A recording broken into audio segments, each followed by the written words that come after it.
سر جی کیا حال چال ہے؟ اللہ کا شکر ہے جی، آپ سنائیں۔ جی الحمدللہ اللہ کا۔ کیا صورتحال ہے؟ کچھ حادث یاد کر رہے ہیں؟ جی سر جی الحمدللہ پچھلی حدیث تو ساری یاد ہیں، بس جی درمیان سے 2-3 حدیث رہتی ہیں، تو کل والی حدیث استاد جی کو تک پہنچ نہیں سکی، تو اس اچھا وجہ سے اردو تھوڑا والی، اچھا ارے میں انشاءاللہ اصل میں نے تصویر تو کھینچی تھی، بس وہ آپ کو بھیج نہیں سکا۔ آج بھیج دی گئی تھی استاد جی۔ وہ میں اصل انشاءاللہ میں بھی بھیج تھوڑا آسان ہو جاتی ہے دیکھ کے نا، تو کتاب کا پتہ کیا مگر وہ مکتوب سے مل نہیں رہی استاد جی، تو ان کو آرڈر تو دیا ہے، وہ کہہ رہے ہیں انشاءاللہ 1-2 دن تک منگوا لیں گے، پھر آسانی صحیح ہو سے۔ مولوی آفاق صاحب بھی ہیں کہ نہیں آپ کے ساتھ؟ وہ استاد جی کو میں نے رابطہ کیا تھا، تو وہ کہہ رہے تھے میں سفر پہ ہوں، تو کافی دن ہو گئے ماشاءاللہ انہیں سفر پہ استاد جی، تو آج پھر دوبارہ سے انشاءاللہ میں رابطہ کروں پھر ان سے رابطہ کریں آپ۔ گا۔ میں آج ضرور انشاءاللہ سے۔ ٹھیک ہے جی، بسم اللہ الرحمن الرحیم۔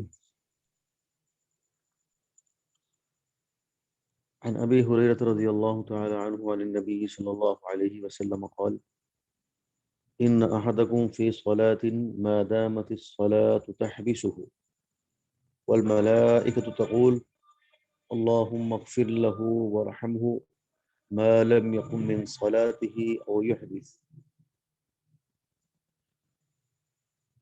حضرت ابو ہریرہ رضی اللہ تعالیٰ عنہ سے روایت ہے کہ نبی اکرم صلی اللہ علیہ وسلم نے ارشاد فرمایا کہ یقیناً تم میں سے کوئی آدمی نماز میں ہوتا ہے جب تک کہ نماز اس کو روکے رکھے، نماز کے انتظار میں بیٹھا ہوا ہے تو وہ نماز ہی کے حکم میں ہے، اور فرشتے دعا کرتے ہیں اس کے لیے، اے اللہ تو اس کو معاف کر دے، اے اللہ تو اس پر رحم فرما دے، جب تک کہ وہ اپنی نماز کی جگہ سے کھڑا نہ ہو جائے یا جب تک کہ بندہ بے وضو نہ ہو جائے۔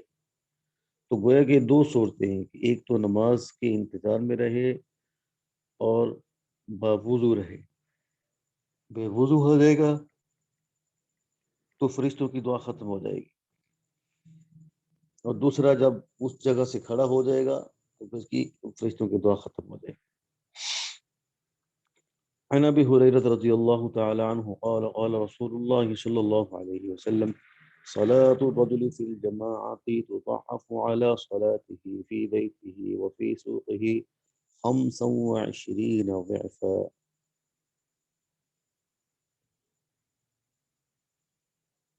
نبی اکرم صلی اللہ علیہ وسلم نے ارشاد فرمایا کہ آدمی کی نماز جماعت کے اندر، اس کی نماز جو گھر میں پڑھ لی جائے یا بازار میں پڑھ لی جائے 25 درجہ المضاعف ہوتی ہے، تضاعف 25 ضعفا، 25 درجے المضاعف ہوتی ہے۔ اس کا اپنے قصہ تو پڑھا ہوگا کہ بھئی دو چند کرنا، ضعف کا قصہ مولوی حسین صاحب سنا ہوگا آپ نے۔ جی بالکل استاد جی پڑھا ہے۔ وہ جو یہ جو شطرنج کھیل ہے نا، شطرنج، اس کا جو بانی آدمی تھا، بانی تھا، تو اس کے بارے میں قصہ مختصر یہ ہے کہ اس نے یعنی اس نے کوئی کام کیا، اس نے یہ کھیل بنایا، تو بادشاہ نے پوچھا بھئی آپ کو کیا چاہیے؟ اس نے کہا جی مجھے ایک دانہ چاول کا چاہیے، اور روزانہ میں اس پر 2 چند لیا کروں۔ ایک دن اس نے 2 چاول لیے، دوسرے دن اس نے 2 لیے، پھر 4 لیے، پھر 8 لیے، پھر 16 لیے، پھر 32 لیے، پھر جب وہ 64 لیے، حتیٰ کہ ایک دن ایسا آ گیا کہ بادشاہ کا خزانہ خالی ہو گیا۔ بادشاہ نے کہا یہ کم وقت لے گئے اتنے چاول، تو اس لیے یہ اللہ کے نبی صلی اللہ علیہ وسلم نے ارشاد فرمایا تضاعف علی صلاته فی بیتہ وفی سوقہ 25 ضعفا، کہ اس کی گھر میں اور بازار میں پڑھی ہوئی نماز سے 25 درجہ المضاعف ہوتی ہے. تو ہمیں مختصر یہ ہے کہ روزانہ جو ایک دن جو ہے اس میں بڑا ہے اجر، دوسرے دن اس سے ڈبل ہوگا، تیسرے دن اس سے ٹرپل ہوگا، پھر اس سے آگے. تو روزانہ کے اعتبار سے اس میں ترقی ہوتی جاتی ہے. سبحان اللہ. عن ابي هريره رضي الله عنه قال قال النبي صلى الله عليه وسلم اذا كان يوم الجمعه وقفت الملائكه على باب المسجد يكتبون الاول فالاول ومثل المجهر كمثل الذي يهدي بدنه ثم كالذي يهدي بقره ثم كبشا ثم دجاجه ثم بيضه فإذا خرج الإمام طووا صحفهم ويستمعون الذكر. حضرت ابو ہریرہ رضی اللہ تعالیٰ سے روایت ہے کہ نبی اکرم صلی اللہ علیہ وسلم نے ارشاد فرمایا، جب جمعے کا دن ہوتا ہے تو فرشتے مسجد کے دروازے پر کھڑے ہو جاتے ہیں اور وہ سب سے پہلے آنے والے کو پھر اس کے بعد آنے والے کو لکھتے ہیں. اور آپ نے فرمایا کہ جو آدمی سب سے پہلے مسجد میں آتا ہے جمعے کے دن، وہ یہ اس کی مثال اس شخص کی طرح ہے جو کہ ایک اونٹ جو ہے وہ اللہ کے نام پہ دیتا ہے. جو حج کے لیے جن جانوروں کو قربانی کرنے کے لیے لے جاتے تھے اللہ کے نام پر، تو اس کو کہتے تھے بدن، یہودی بدنتن، کہ جیسے اس نے ایک اونٹ اس نے اللہ کے راستے میں بھیجا.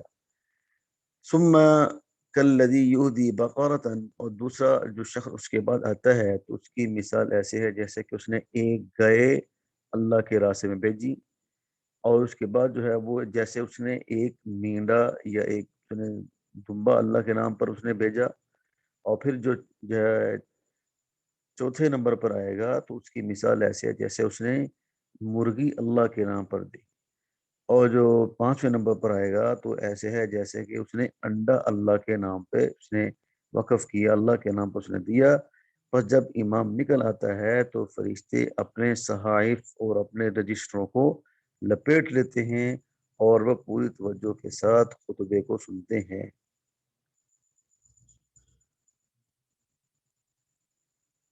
اس لیے ہمیں بھی اس کا اہتمام کرنا چاہیے. جمعے والے دن امام صاحب دیر سے جا کے تقریر شروع کرتے ہیں. امام صاحب کہتے ہیں بھائی نمازی آئیں گے تو میں تقریر شروع کروں گا، اور نمازی گھروں میں بیٹھے رہتے ہیں بھائی امام صاحب تقریر شروع کریں گے تو ہم مسجد میں جائیں گے. تو لہذا اس کا نتیجہ یہ نکلتا ہے کہ دونوں لیٹ ہو جاتے ہیں، امام مقتدیوں کا انتظار کرتے ہوئے اور مقتدی امام کی تقریر کا انتظار کرتے ہوئے. عن ابي هريره رضي الله تعالى عنه ان رسول الله صلى الله عليه وسلم قال من قام رمضان ايمانا واحتسابا غفر له ما تقدم من ذنبه. حضرت ابو ہریرہ رضی اللہ تعالیٰ سے روایت ہے کہ نبی اکرم صلی اللہ علیہ وسلم نے ارشاد فرمایا کہ جس شخص نے رمضان کو قائم کیا ایمان اور ثواب کی امید کے ساتھ، رمضان کے مہینے میں اس نے قیام کیا، غفر له ما تقدم من ذنبه، تو اس کے گزشتہ تمام گناہوں کو معاف کر دیا جائے گا.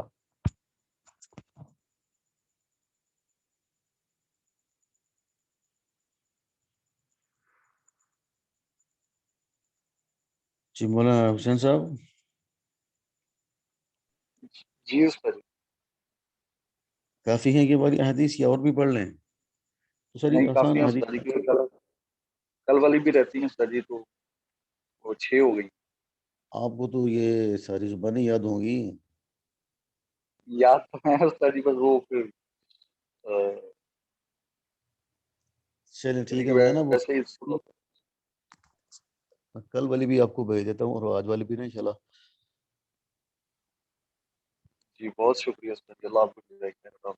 ٹھیک ہے جی، السلام علیکم ورحمۃ اللہ وبرکاتہ. وعلیکم السلام.